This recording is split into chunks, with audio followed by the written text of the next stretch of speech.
দর্শক ভাইরা, আজকে আমার সাথে পাশে দাঁড়ায় আছেন এক ভাই, আমাদের এই বিল্ডিং এর প্রতিবেশী বলতে পারেন। ওনার বাসা এখানে পাশেই। আসলে এই কাজটা শুরুর পূর্বে উনি ব্লক সম্পর্কে তেমন কিছু জানতো না। উনি আমার ফ্যাক্টরিতে গেছে, অফিসে গেছে, অনেকদিন কথা হয়েছে। আমি সেই কথাগুলো ওনার মুখে শুনতে চাচ্ছি। উনি ব্লক সম্পর্কে কিভাবে পরিচিত হলেন, কিভাবে ব্লক সম্পর্কে জানলেন, এটা যদি শর্টে বলতেন।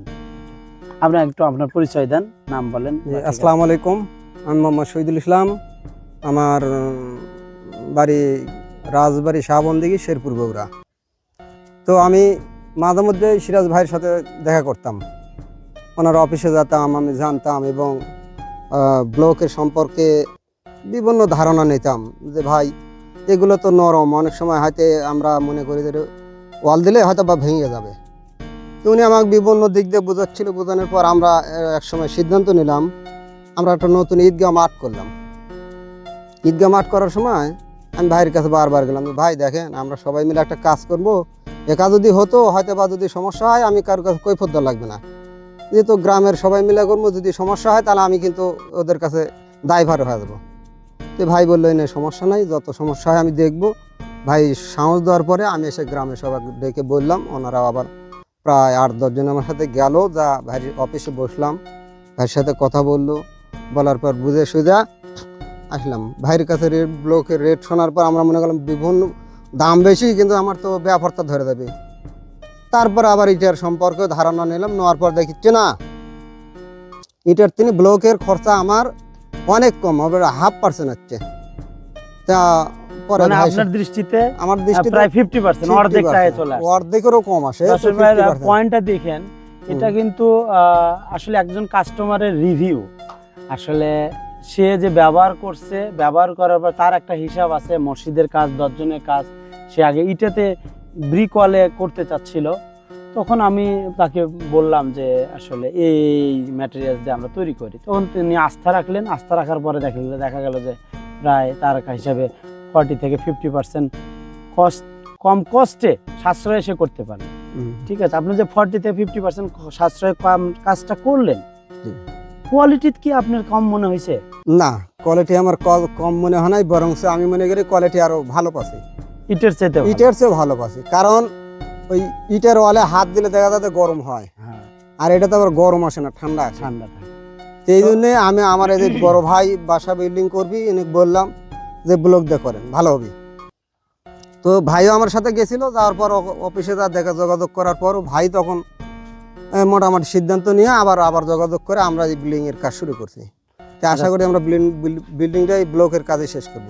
আচ্ছা, তাহলে আমরা এটা বলতে পারি যে আপনি ফার্স্ট ঈদগাহ মাঠে যে আপনি কাজগুলো করলেন, সেখানে যে আমরা ব্লকগুলো আপনাকে ডেলিভারি দিয়েছিলাম, সাপ্লাই করছিলাম, আপনি ওখানে এই ব্লকগুলো 100% পাথরের তৈরি হয়, পাথরের তৈরি, এটা আপনি কি কনফার্ম করতে পারছেন? আমাদের কথার সাথে কি মিল ছিল? মিল আছে। আচ্ছা, দর্শকদের উদ্দেশ্যে বলতে চাই যে ব্লকের কাজ করতে আমি তো মনে করি কোনো ভয় নাই। আমি 2 বছর পূর্বে কাজ করার পর আবারও আকাঙ্ক্ষা নিয়েই আবার কাজ শুরু করছি। তাহলে আমি যদি এর ফলাফল পাওয়ার পর কাজ করতে পারি, তাহলে দর্শকের তো ভয়ের কোনো আমি মনে করি অপশনই নাই। যাক, নতুন প্রোডাক্ট তো হয়তো, তবু আপনারা আমার মনে হয় যোগাযোগ করে কাজ করলে সবচেয়ে ভালো হবে। ইটের চেয়েও অনেক সাশ্রয়, অনেক দিকে সুবিধা, আবার ইটের রুমের চেয়ে এই ব্লকের রুমগুলো ঠান্ডা হবে, এটা আমি আশাবাদী। এখানে বলছে কাজগুলো আসলে আমি আত্মবিশ্বাসী। ভাই, আপনাকে আমি একটা প্রশ্ন করব, দর্শকের হয়ে প্রশ্ন করব, যে ব্লক তো অনেক কোম্পানির আছে, আসলে সাধারণ দর্শকরা যারা বাড়ি করতে চাচ্ছেন তারা কিভাবে একটা ভালো ব্লক কিভাবে চিনবে? আপনার দৃষ্টিতে কেমন, কিভাবে চেনা যেতে পারে? ভালো ব্লক চিনতে গেলে আমার আদৌ কোম্পানির কাছে গেলে আসলে সবাই কিন্তু বুঝাবে যে আমারটাই ভালো, তাই না? তবু আমার তো একটু কিছু না কিছু জ্ঞান ব্রেন আছে, আল্লাহ দিছে। তো ব্লকের কাছে ফ্যাক্টরি যদি আমি যাই, তাহলে ফ্যাক্টরির মালগুলো তৈরি হচ্ছে, আমি নিজের চোখে স্বয়ং দেখতে পাচ্ছি যে এই মালগুলো আসলে কি দিয়ে তৈরি হচ্ছে। তাহলে তো আমার এটি ভুলের কোনো অপশন থাকার কথা না। আর একটা অপশন হলো যে দর্শকদের পরামর্শ দিচ্ছি, আপনি ব্লক যে কোনো ফ্যাক্টরি থেকে নিতে পারেন, কোনো সমস্যা নাই, কিন্তু কিছু পয়েন্ট আপনি মেনশন করতে হবে। যেমন PSI টেস্টিং মেশিন থাকতে হবে ফ্যাক্টরিতে, একটা পয়েন্ট যে কোনো ফ্যাক্টরিতে যদি টেস্টিং মেশিনই না থাকে তাহলে তারা কি ব্লক তৈরি করতেছে, তারা কি R&D করে রিসার্চ ডেভেলপমেন্ট করতেছে, এটা কিন্তু কনফিউশন থেকে যায়। সো টেস্টিং মেশিন থাকতে হবে, সেটা PSI 2000 থেকে 2500 থেকে 3000 PSI এর মধ্যে থাকতে হবে। ওয়াটার অ্যাবজর্বেশন মানে কম থাকতে হবে, 6 থেকে 7% মধ্যে থাকতে হবে। এবং লোকাল ফ্যাক্টরিতে যায় আপনারা পাথর দেয় না, বালুর পার্সেন্টেজ কত, এটা আপনাকে একটু দেখে নিতে হবে, তাহলে সমস্যা হবে না। যেহেতু 100% পাথর পাইছেন উনি, এবং আমরা যে সিমেন্ট কেমিক্যাল আমরা যে টেকনোলজিতে কাজ করি, উনি আমাদের উপরে আস্থা রাখছে, তারই প্রেক্ষিতে আজকে আমরা যে প্রজেক্টটা দেখতেছেন 2 তলা ফাউন্ডেশন দিয়ে আমরা 1 তলা কমপ্লিট করব, এটার কালকে ছাদ ঢালাই হবে। সো আমরা আশাবাদী, আজকে দুঃখিত, কালকে ফাউন্ডেশন ঢালাই হবে। সো ফাউন্ডেশন ঢালাইয়ের উপরে আমাদের ব্লকের গাঁথনির কাজ হবে। যেহেতু ভাই ঈদগাহ মাঠটা করছেন প্রায় অলমোস্ট 1 বছরের উপর, না 2 বছর অতিবাহিত হচ্ছে। আচ্ছা, এটা একটা পয়েন্ট। দেখেন, একটা ভাই ঈদগাহ মাঠ করছেন, উনি 2 বছর পর উনি ওই ঈদগাহ মাঠের ব্লকের রেজাল্ট নেওয়ার পরে প্র্যাকটিক্যাল, তারপরে ওনার বাড়ি প্রতিবেশী ভাইয়ের বাড়ির কাজ শুরু করছেন। সো অনেক ধারণা থাকতে হবে, এখান থেকে আপনার প্রশ্নের উত্তরটা পেয়ে গেলেন যে ব্লকের বাড়ির শুধুমাত্র যে 6 মাসের ভিতরেই যে আমরা রেজাল্ট দেবো তা না, 2 বছর আগে ব্যবহারকৃত কাস্টমারের রিভিউ আমরা পেলাম এখানে যে তাদের কোনো প্রবলেম হয় নাই। আর হেয়ার ক্র্যাকের যেগুলো আমি কিছুক্ষণ পূর্বে বললাম, সেটা হলো ভিন্ন বিষয়, ওইটা বিভিন্ন কনসেপ্টে আসতে পারে, ওইটা নিয়ে ওয়ারি হওয়ার কিছু নাই।